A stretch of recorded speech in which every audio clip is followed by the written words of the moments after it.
Tu žinok, vakar buvau degaliniai, pirkau bulkučių ir tu žinai, ką aš mačiau? Renalda? Dieve, baigtų, tyliau pikščia.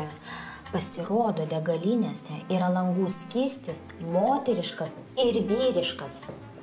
Tu žinok, ir aš tokį nusipirkau. Iš pradžių, kai pamačiau, žinok, galvoju, kažkokia nesąmonė visiška.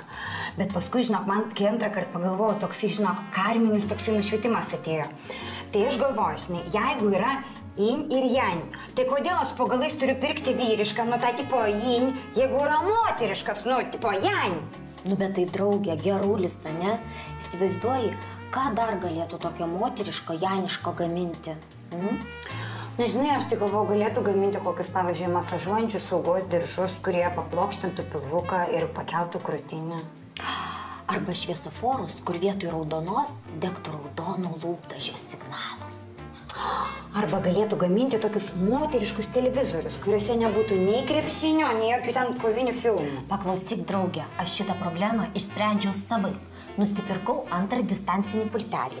Pasikišu jį po mezginiu, kai tik tai vyras, žiūrėdamas televizorių, nusnūsta, aš išsitraukiu ir jau kitas kanalas. Geras, gerulis. Geriausias. Va, toks bairis. Jo, žinok, tada jisai išsigąsta, pasižiūri, a ką aš čia žiūri, a ką aš čia ein. Tai žinok, 3 kartus batarkės keitė.